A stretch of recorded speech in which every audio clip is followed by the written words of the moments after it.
Hi, magandang araw po ulit sa inyong lahat. Today is Saturday, May 25, and for our second reading of the day, ano po kaya ang makikita natin? Sana napanood nyo po yung first reading kanina, no? A very powerful reading as well, no? Parang natutuwa po ako, pumapantay na po ang ang mga ganda ng pangyayari kahit Tuesday, Friday. Kahit hindi po Tuesday, Friday, ang ganda po ng nakikita natin, ano? Talagang nagiging exciting po ang mga barahan natin ngayon, mga panahon na ito. Maybe because yan po talaga ang nangyayari sa kanila. Yan po talaga ang sitwasyon ng binabasahan natin. So, kaya kahit anong araw, yun po pa rin ang lumalabas, no?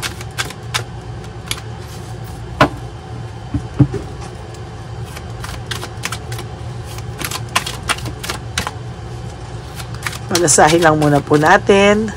Then, kukuha tayo ng yan.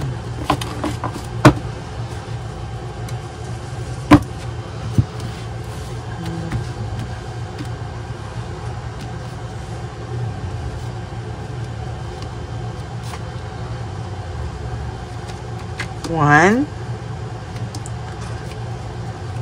two, three, 4, 5, 6, 7, 8, 9, and 10.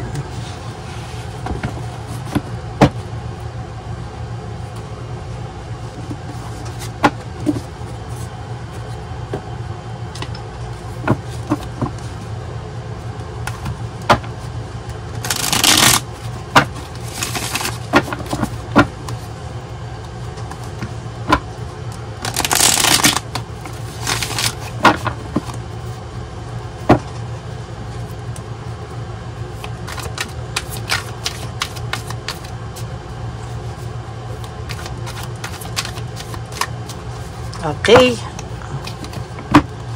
Bunot po tayo ng 10. 1, 2, 3, 4, 5, 6, 7, 8, 9, and 10.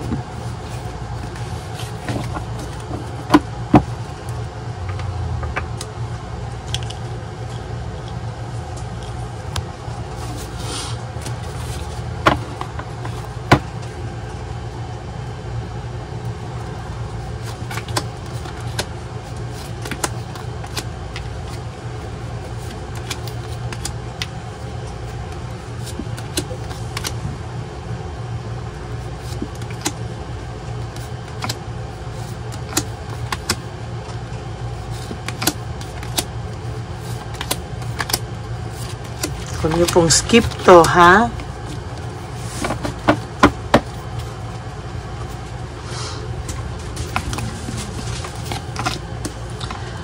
Whew! Talaga, for your second reading, your first card is all about anger and argument, no? Sabi ko nga po, sa first reading ko kanina, may nangyayaring away or gulo sa pagitan niya at ng third party nyo or si Chabilitang Palaka. So, maybe this person po really has issues ngayon, ano? To si Chabilitang Palaka, no? Mostly po na pinag-aawayan naman nila is all about you at pera, no? Pinag-aawayan din po nila yung pera.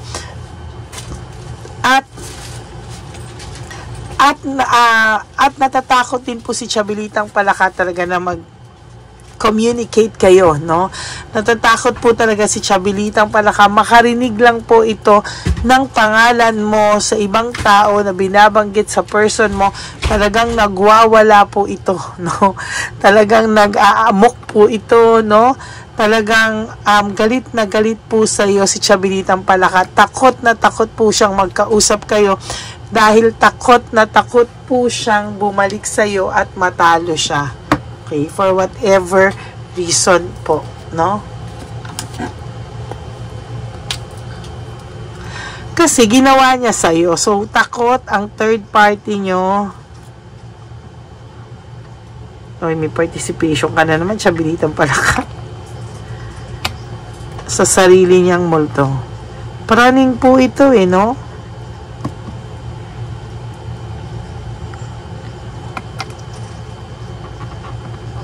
Praning po ito eh, no? Praning version. Praning na praning siya. Kahit po hindi ikaw ang halimbawa kausap, talaga pong napapraning ito, no? Talaga pong ito ay napapraning. Yan, no?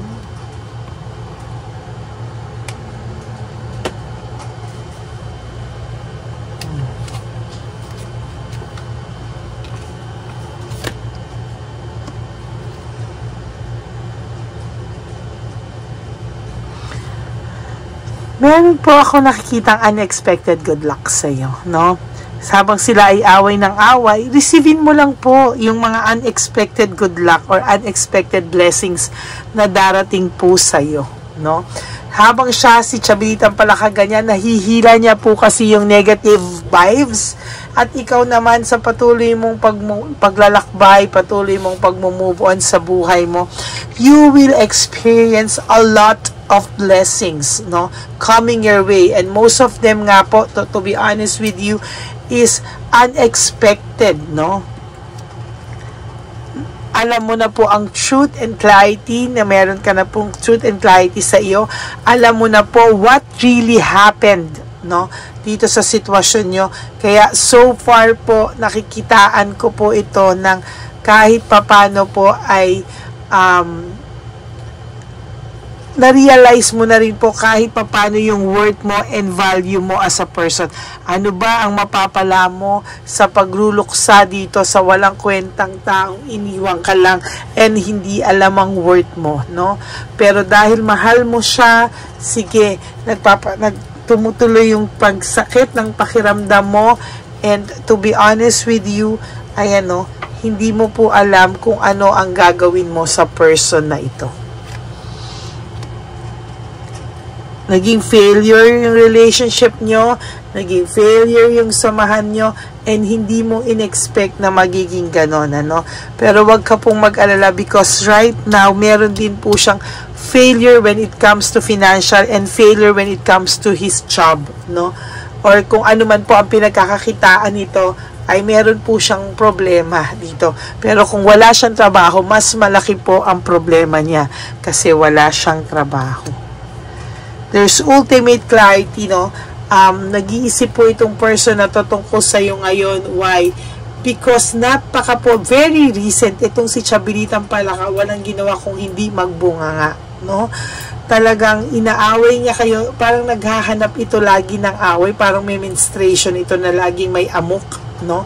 Talagang takot na takot at praning na praning siya sa sarili niyang multo for whatever reason, na inaaway niya po itong tao mo dahil sa'yo, no? Away siya ng away sa person mo, pero siya naman po yung banggit dito po sa person mo. Sa'yo, ikaw sa person mo, banggit siya ng pangalan mo dito sa person mo, tapos nagagalit rin siya. Siya rin ang nagagalit. Feeling niya po, nakikibalita po, which is true. No, yung pakiramdam niya totoo. Nakikibalita po yung person mo sa iyo, no, sa ibang tao. Nararamdaman din po ni Chabilitan Palaka, and true enough, totoo din naman po, no.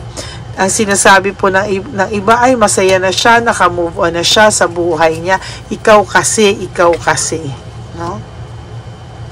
Ayan, no. Meron ako nakitang action dito, no. Talagang gumagawa na action itong tao nyo to stalk you, no, para isipin niya, nag-i-stalk po talaga siya sa iyo, no? There's doubts and lack of self-awareness. Ngayon po iniisip niya, tama ba lahat ng naging desisyon ko sa buhay? Genuine ba yung happiness na nararamdaman ko, or nung simula lang, no?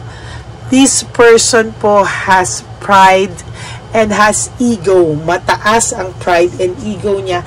So, kahit ngayon po, naaamin na po niya sa sarili niya na nagkamali siya, pero hanggang sa sarili niya pa lang po. Pero may few friends siyang kinakausap or few nakilala niya na malapit sa kanya na sinasabihan niya ng konting feelings niya sa nangyayari ngayon, but not totally. There's sudden shock and financial loss sa taong ito, no? Sabi ko nga po dito kanina, no, meron pong nangyayaring financial crisis sa person nyo at kay Chabilitang Palaka, no? Sudden shock din po na kay Chabilitang Palaka na nakaka-experience po sila ng finances na problema, no, sa finances nila. At saka ayan, no.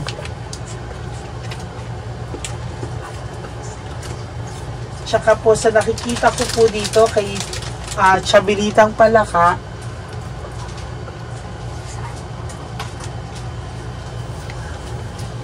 sa nakikita ko po dati satisfied po siya sa relationship nila, but ngayon meron dati feeling niya sila na forever. Pero ngayon po, sabi po ng person nyo dati na ito na yung huli ko kasi nag-risk na rin naman ako dito, wala ka na rin naman daw. So, ang gagawin niya po is somehow, papanindigan na lang niya to, no? Pero sa ngayon po, nahihirapan po siya and parang hindi na po niya sure kung kakayanin niya pa.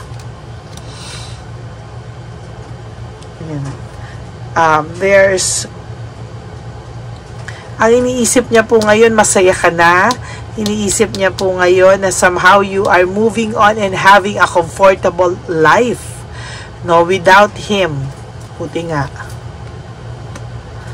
Siya po pinipilit niyang i-overcome yung lahat ng challenges niya sa buhay and somehow he is trying his very best para po mawala po yung lahat ng pains niya, lahat po ng pagsisisi niya, pero wag kang mag-alala, hindi po yan mawawala, no? Parang gusto niya rin kumawala sa sitwasyon niya ngayon, no? Praning na praning kasi itong babae. So, pag ganyan ng si Chabilitang pala, kapag ganyan po, umaalis po ang person nyo. Nagliliwaliw, umaalis, nagpapalamig, no? So, ngayon po, ang problema lang po dito, no? Dahil sa ganyan siya, minsan may mga ka-text din po itong iba para lang po mawala sa isipan niya itong si Chabilitang Palaka na bungangera, praning na praning, takot sa sariling multo, and at the same time, mawala rin sa isip niya ikaw na pasok ng pasok sa isip niya recently. Parang minamanipulate po niya yung kahinaan niya o yung mga ganitong sitwasyon, minamanipula po niya.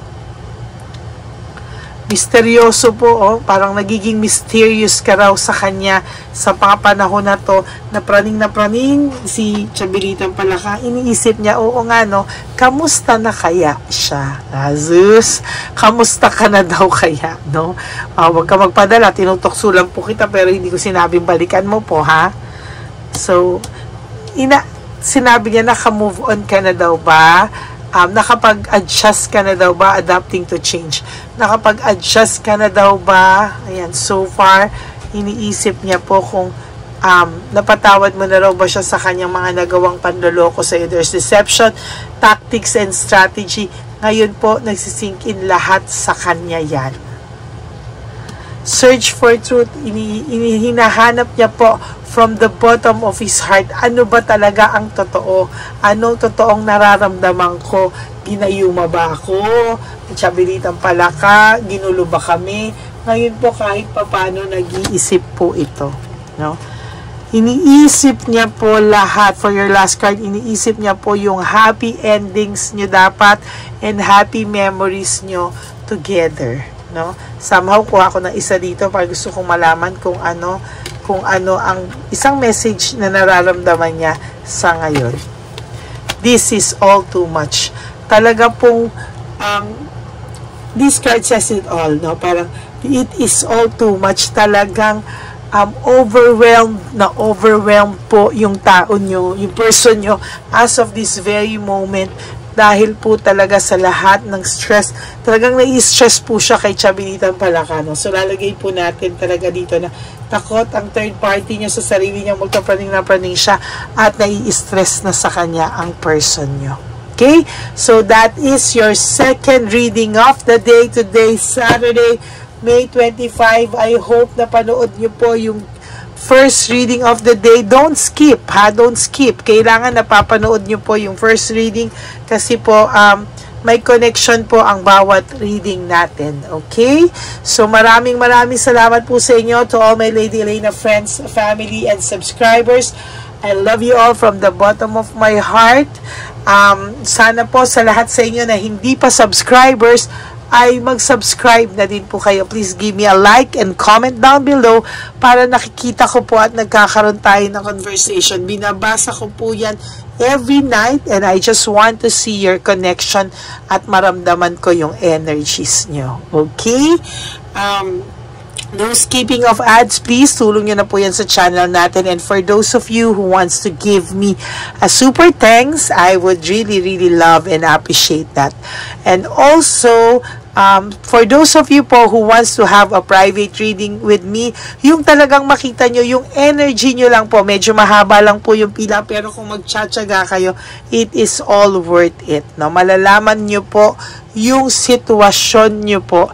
And kung mag-aantay po kayo sa schedule na ibibigay sa inyo ng tadhana ng destiny, I would love to talk to each and every one of you, no?